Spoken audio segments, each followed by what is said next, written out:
Hello everyone, मैं हूँ डुगू और मैं आज आपको बताऊँगा अपना डे रूटीन। सुबह की शुरुआत में करता हूँ रसगुल्ला खा के। सबको खाना चाहिए, बहुत मीठा होता है। फिर आ गया था मेरा भाई मुझे लेने और मैं इसकी पद्दी बैठ के चला गया क्योंकि हम दोनों की बहुत बनती है। फिर मुझे दिया गया था एक टास्क, हमें जाना था कहीं से कुछ ख़रीदने। तो अब ख़रीदने जाने के लिए भाई हम पैदल तो नहीं जा सकते ना, ऑब्वियस सी बात है। या तो हमें गाड़ी चाहिएगी, या हमें बाइक चाहिएगी, हमें साइकिल चाहिएगी, हमें स्कूटी चाहिएगी। तो हम प्रेफर करते हैं स्कूटी। नो स्कूटी नहीं, वहाँ से तो सिर्फ हम कपड़ा लेंगे और अपनी बाइक को साफ़ करेंगे क्योंकि हम जाएंगे बाइक पे। क्योंकि एज अ डुग्गू मैं बाइक राइडिंग मुझे बहुत पसंद है। बेशक मैं थोड़ा छोटा हूँ पर कोई बात नहीं, राइड कोई और करेगा, मैं तो जस्ट बैठूँगा ना। तो मैं अपने भाई को लेके चल देता हूँ भाई जहाँ पे हमें जाना है, जहाँ पे हमें बोला गया है जाने के लिए। अब आप मेरे साथ चलते रहो और देखो कि मैं एक्चुअल में जा कहाँ रहा हूँ। मेरे साथ बने रहे ना, व्लॉग छोड़ के बीच में बिल्कुल नहीं जाना है वरना पाप लगेगा। ओके, और ये क्या, हम कहाँ जा रहे हैं? वैसे तो आप सबको पता ही है कि हम गांव में रहते हैं, लेकिन हम इतने टिपिकल गांव में रहते हैं कि हमारे गांव के आसपास सिर्फ जंगल ही जंगल है। यस ऑफ कोर्स, हमारा गांव जंगलों के बीच में घिरा हुआ है। वो अलग बात है कि यहाँ पे डाकू वगैरह नहीं आते, हम सेफ़ हैं। चलो चलते हैं, मेरे साथ चलो। लेकिन हम एक चीज़ मैं आपको बता देता हूँ कि हम ना मार्केट नहीं जा रहे हैं। हमें बेशक से कुछ ख़रीदना है but we are not going to market. हम जा रहे हैं अपोजिट साइड और जंगलों में जा रहे हैं। अब आप गेस करो कि हम क्या लेने जा रहे होंगे। सरकार देख लो यार, हमारा रास्ता बना दो। ये कैसा सा अजीब सा रास्ता बनाया हुआ है। अगर कोई स्ट्रिक्टर राइडर हो या ड्राइवर हो, उससे तो यहाँ पे कुछ चले भी ना। और अगर गलती से मेरी मम्मी आ जाए, 5 बार गिरेंगे और उठ के फिर चलेंगी। हद है, मतलब रास्ता बनवाओ ये अच्छे से वरना कंप्लेन कर दूँगा। कोई बात नहीं, आप व्यू एंजॉय करो। देखो कितना कीचड़ है, बारिश ने पूरे रास्ते में कीचड़ ही कीचड़ करा हुआ है। हद है। आप मेरे साथ बने रहना, आप कहीं मत जाना वीडियो छोड़ के वरना पाप लगेगा। मैं दोबारा बता रही हूँ आपको, पाप लगेगा। ओह, एज अ डुग्गू मैं दोबारा बता रहा हूँ आपको, ऐसे कहीं नहीं जाना है, पाप लगेगा। मेरे साथ चलते जाओ। और यहाँ पे मैंने देखी जेसीबी, जो कि मुझे बहुत पसंद है।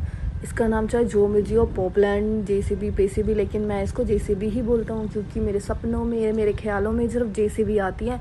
मैं फ़ोन में जेसीबी देखता हूँ, मैं टीवी में जेसीबी देखता हूँ, मैं जेसीबी देखता हूँ। बस सारी मशीनरी मुझे बहुत पसंद है। जो मुझे जानते हैं उन सबको पता है कि डुग्गू लव्स मशीनरी मोस्ट। ये देखो पहाड़, और ये किस चीज़ का पहाड़ है? ये आ गया भाई बजरी का, रेती का, आपको हर प्रकार के पत्थरियाँ मिल जाएंगे। हमारा गांव जो है एक माइनिंग स्पॉट है। हमारे गांव में होती है माइनिंग, लीगल माइनिंग होती है भाई। ऐसा मत सोच लो कि इलीगल होती है, लीगल होती है। पता चले सारे पकड़ के माइनिंग वाले मेरे को ही मारे। कोई बात नहीं, आप रास्ता एंजॉय करो। देखिए आपने कभी इतना जंगल अपने ख्यालों में भी नहीं देखे होंगे, सपनों में भी नहीं देखे होंगे। अब मैं दिखा रहा हूँ आपको जंगल सारे, आराम से देखते रहो। और फाइनली मुझे लगता है कि अब हम वहाँ पहुँच गए हैं जहाँ हमें पहुँचना चाहिए था।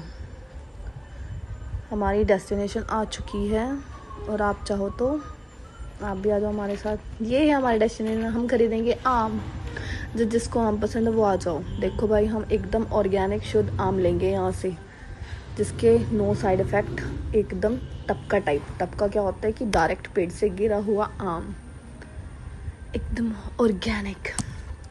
चलो भाई, अब डुग्गू जी सोच रहे हैं यहाँ पे कि सारे आम ले लूँ या थोड़े बहुत लेके चलूँ। ना भाई चलो, मेरे को तो थोड़े से ही दे दो, मैं थोड़े से कम चला लूँगा, बाकी जब ख़त्म हो जाएंगे तो मैं वापस ले जाऊँगा। डुग्गू जी चूज़ करेंगे, अपना थैला भी साथ ही लेके खड़े हैं। बस अंकल जी को तकलीफ़ नहीं देंगे कि भाई पॉलीथीन बैन है ना, तो हम पॉलीथीन का यूज़ करेंगे ही नहीं। आप हमें हमारे थैले में दे दो जो हमारी माता ने हमको पकड़ाया है। बार बार डुग्गू जी थैला फ्लेक्स करते हुए दिखा रहे हैं कि भाई पॉलीथीन का यूज़ नहीं करना है, घर से बने हुए अपने थैले लेके आओ, अपने बैग लेके आओ और ये साथ में आम लेके जाओ। और ये डुग्गू जी ने पैक करवा चुके हैं आम, और अब डुग्गू जी इन आमों को लेकर आएंगे घर वापस। और डुग्गू जी के साथ एक तीसरा बंदा भी गया था यहाँ पे भाई, लेकिन ये गाँव तो दूसरे रास्ते चला गया, रास्ता भूल गया शायद। चल पहुँच गए हैं डुग्गू जी घर। अंदर देखो भाई डुग्गू जी, इतने छोटे सा बच्चा। अच्छा स्टैमिना अरे ये क्या, मुझे छोटे से बच्चे को इतना सारा सामान पकड़ा दिया। जस्ट डुग्गू भी लाइक। और डुग्गू की माता श्री कोमल माता श्री ने उनको आमों को चारों को धो दिया है अब। भाई साहब डुग्गू जी ने तो हम काट के सौंप भी कर दिए। इतनी ड्यूटीज निभाता है डुग्गू। देख लो भाई, अगर किसी को रिश्ता भेजना हो तो भेज दो। अभी ये डुग्गू का चल गया मी टाइम। भाई डुग्गू को परेशान मत करो। अभी ले भाई, हम तो चिप्स खा रहे थे, वो भी नहीं खाने दिया। क्या बना रही हो आप? अब डुग्गू जी सोच रहे हैं कि चलो थोड़ी बहुत ही पढ़ाई कर ली जाए, क्योंकि बहुत काम कर लिया। आज पढ़ाई भी ज़रूरी है, वरना बड़ा होके बिजनेसमैन, ड्राइवर, मैकेनिक कैसे बनूंगा। डुग्गू जी की पढ़ाई हो चुकी है पूरी। अब डुग्गू ने सोचा पेट में थोड़ी सी आग लगी है, उसको भी शांत करते हैं, खाना बना लेते हैं। इसकी मम्मी तो उसको खाना बना के नहीं देती है, तो डुग्गू जी खाना खुद ही बना रहे हैं यहाँ पे।